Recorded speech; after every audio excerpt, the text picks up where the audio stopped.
여러분 안녕하세요. 1월 25일 화요일 여의도 펀드매니저 TV 시작하겠습니다. 금일 시장 양미 투자 전략 보겠습니다. 변동성 죽인다. 네, 이 한마디로 헛 웃음이 나오죠. 내가 3시 반에 일어나서 미국 시장을 딱 보니까 뜨악한 거죠. 오늘 박살났다. 이건 정말 블랙 프라이 썬데이 먼데이 투스데이다. 이런 큰 충격을 가지고 이제 여기저기 이제 자료를 보고 블룸버그에도 들어가 보고 뭐 여러 가지 찾다가 5시가 된 거죠. 5시부터 치고 올라오면서 5시 반경부터 치고 올라오기 시작하는데 글을 썼다가 다시 지운 거예요. 지우다고 다시 이제 6시가 정확히 끝나는 장을 보고 깜짝 놀라고 이걸 쓰고 자료를 만들기 시작한 거죠. 이런 장은 제가 주식시장 들어온 30년 만에 10년에 한 번 볼까 말까 한 그러한 하루 변동성인 것 같습니다. 그나마 다행인 것은 우리나라도 며칠간 두들겨 맞았죠. 그래서 오늘 들어 올리는 게 그나마 우리나라의 긍정적인 요인, 하루 정도 반등을 할 수 있는 숨 쉴 수 있는 공간과 여유를 줄 것 같아서 그나마 다행입니다. 그래서 들어 올리기 전에 그 온갖 전쟁 스토리, 전쟁 악재들에 대해서 반응을 할 것인지 아니면 막판 30분 전부터 들어 올리는 이 희망적인 이야기가 시장에 반영이 될 것인지 여러 가지 이제 시나리오가 있지만 저는 희망적인 쪽으로 생각을 해보는 게 맞는 게 아닌가. 나름대로 좀 안도의 한숨을 가지고 오늘 시장을 분석을 해보도록 하겠습니다. 구독, 좋아요 많이 눌러주십시오. 네, 여러분들의 힘으로 벌써 1600명까지 왔는데 10,000명까지 한번 가보도록 하겠습니다. 자, 오늘 하루 움직임을 봅시다. 시장이 다우는 1000포인트까지 빠졌다고 뉴스에 막 나오죠. 네, 이렇게 빠졌다가 45도로 올라갑니다. 나스닥도 45도로 빠졌다 45도로 올라가고 S&P도 45도로 빠졌다 45도로 올라가는 거죠. 네, 나스닥 반등이 제일 큰 그런 하루였습니다. 네, 어제 우리 이제 우리 IT주가 이제 박살이 났죠. 네, 박살이었는데 또 반대로 일부 종목들은 뭐 또 강하게 버티는 또 그런 모습도 보여요. 아주 뭐 이 차별화가 나타나는 그런 모습이 보였는데 뭐 뒤에도 이야기했지만 엔비디아, AMD, 테슬라 이런 종목들이 바닥에서 치고 올라오는 나름대로 긍정적인 하루여서 우리도 오늘 45도 각도의 큰 상승이 한번 나타나서 좀 우리의 마음을 좀 뻥 뚫어줬으면 그런 바람이 있는 하루가 됐으면 좋겠습니다. 그래서 오늘 반등의 이유를 찾아보면 창이 나빴다. 그러나 어닝 시즌에 대한 기대감과 어닝 시즌에 대한 기대감과 첫 번째 이유 위험자산 축소가 지나치다는 시장 심리 두 번째 그리고 이러한 것들이 확산하면서 반등의 흐름을 보였다. 결국 이제 두 가지 이유네요. 너무 많이 빠졌다. 위험자산 축소가 지나치다. 이는 시장 심리, 어닝 시즌에 대한 기대감. 이 두 가지가 시장을 막판에 들어 올리는 그러한 원인으로 작용했다고 저는 개인적으로 봤습니다. 오늘 뉴욕 증시에 그 다양한 뉴스들이 나왔는데 핵심은 역시 전쟁 이야기죠. 네, 우크라이나 침공에 대한 소련이 거의 임박하고 심지어는 국경을 넘어섰다. 이러한 기사도 나올 정도인데 이게 시장을 크게 짓누른 거죠. 그거 이외에는 다른 기사들은 눈에 들어오진 않습니다. 여기에 영국 외교관을 철수한다 만다 이런 이야기까지 시장에 흘러나온 거죠. 여기에 이제 미국이 러시아를 화해식으로 제재를 하겠다. 즉 AI라든지 스마트폰 이런 쪽으로 막아버리겠다는 이야기인데 가장 큰 피해가 한국인 것 같습니다. 한국이 자동차, 스마트폰 이런 것들을 러시아에 수출을 정말 많이 하는데 심지어 초코파이도 수출을 많이 하는데 이러한 것들이 우리나라 기업들이 가장 큰 피해를 볼 수 있는 그러한 모습을 보이기 위해서 좀 걱정스럽습니다. 정말로 우리는 이리 맞고 저리 맞고 동네 북인 것 같아요. 그렇죠? 네. 그다음에 중국의 항다그룹이 해외 채권단에게 채무구조조정 시간을 요청했다.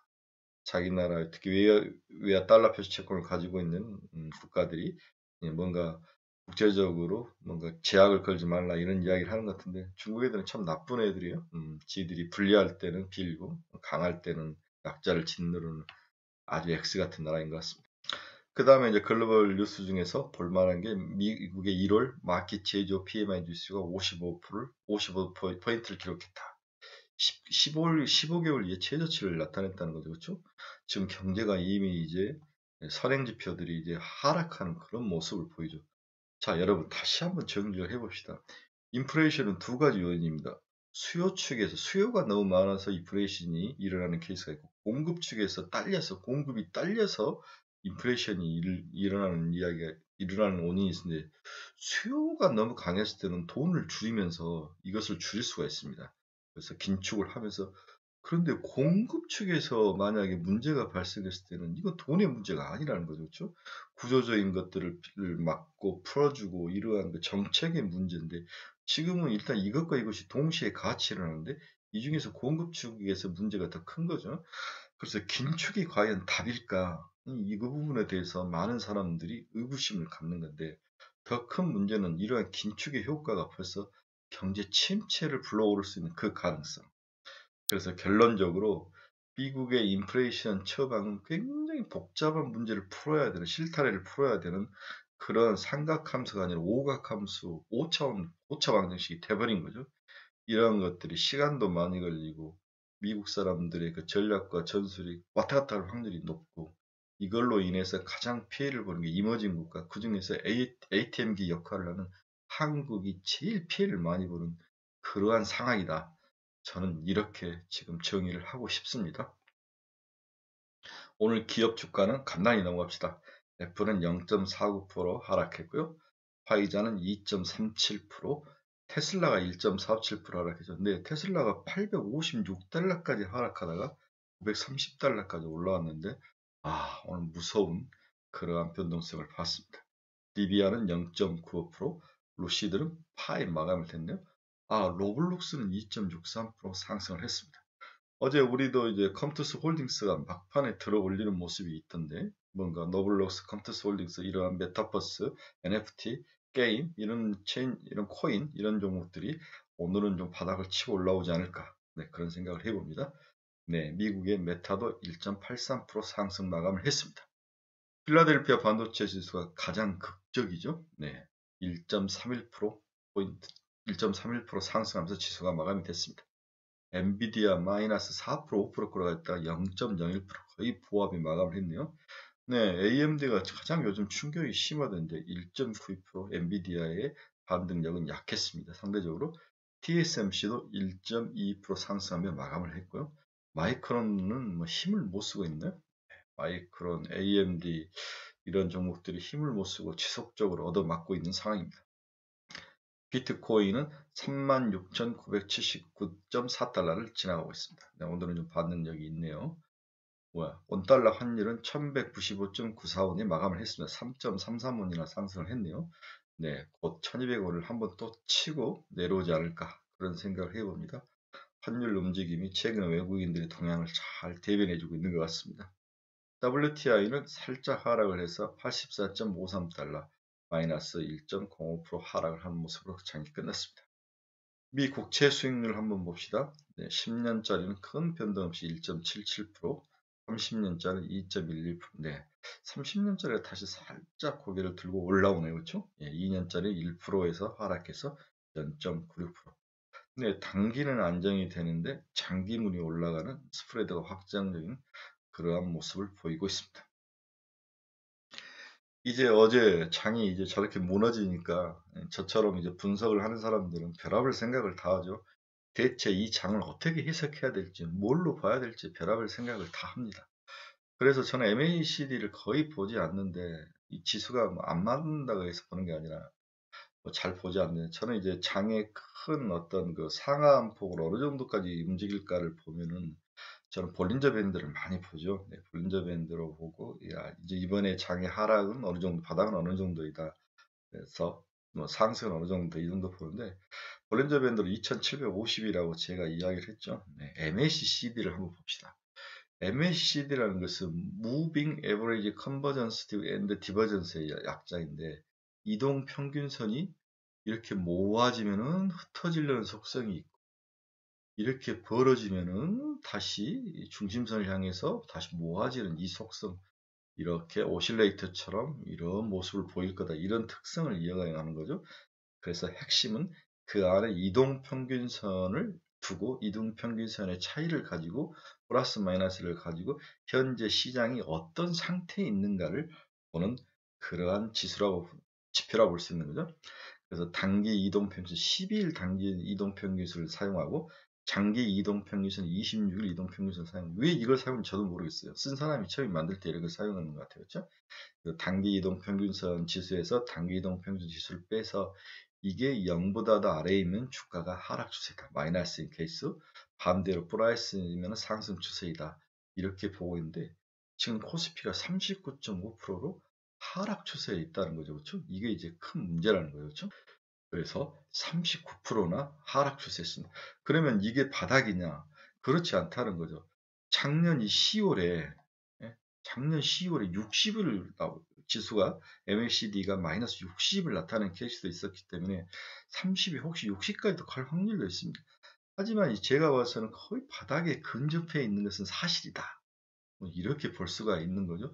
그런데 우리나라 지수는 항상 관성이 있기 때문에 생각보다도 더 갈 수 있는 그러한 요인들이 항상 있기 때문에 저는 여기서 한두 번 정도 더 빠져야 바닥이지 않겠나 그런 생각을 또 해봅니다.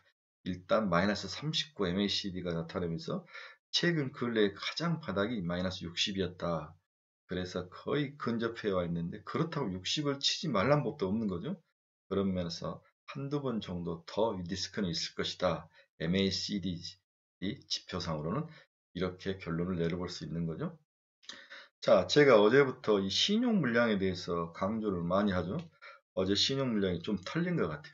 특히 개인들이 박살나게 파는 것은 신용 물량인 거의 근처에 와 있는 사람도 미리 파는 모습도 나타났어요. 그건 뭐 제가 딱 보면 알 수 있는데 이러한 물량이 과연 오늘 어떻게 나타날지 오늘 뭐 다시 상승해서 올라선다면 어느 정도 한숨을 돌릴 수는 있지만은 오늘 또 갑자기 가다가 윗꼬리 달고 내려올 확률 이런 케이스는 신용 물량이 막판에 다 한번 쏟아질 수 있는 그러한 리스크는 있을 것 같다. 그래서 신용 물량에 대해서 좀 더 관심을 가지고 체크를 해봐야 되는 거 아니에요. 신용 물량을 보려면 여러분 증권거래소 홈페이지, 금융투자협회 홈페이지 들어가시면 됩니다. 거기에 보면은 어느 정도 나와 있습니다. 자, 그러면 외국인들이 이렇게 지속적으로 파는 이유를 두 가지로 보죠. 어제 제가 뭐 애널리스트가 방송하는 걸 봤는데 그분은 한국 주식시장이 매력이 없다. 이렇게 보는 시각이 강하게 이야기를 하시더라고요.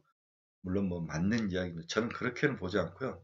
한국이 가장 선진국이 이머징 시장에서 돈을 가장 빨리 뺄 수 있는 가장 손쉬운 KB은행 ATM기다라고 볼 수 있습니다. 저는 그렇게 본 거죠.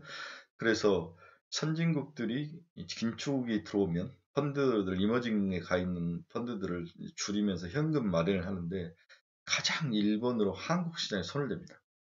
일단 한국은 거래량이 풍부하고 두 번째 외환인을 달러를 바꾸는데 가장 완벽한 구조를 가지고 있습니다.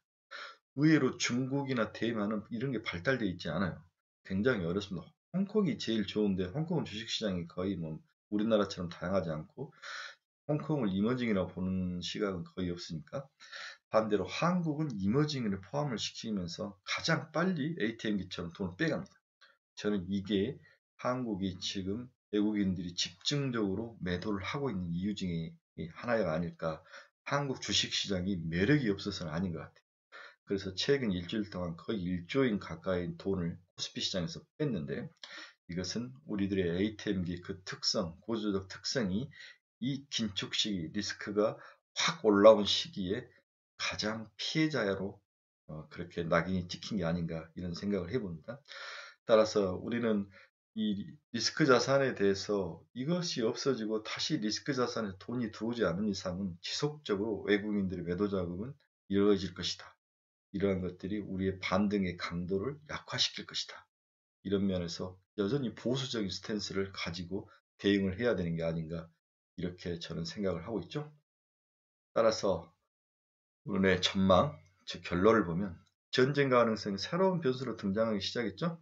이미 시장에 오랜 영향을 미친 지 오래됐는데 이게 실질적으로 전쟁으로 가는 과정에 있는 게 아닌가. 저는 뭐 설마 포스하고 비행기가 서로 격투하고 겹치고 이런 것까지는 가지는 않을 것 같아요.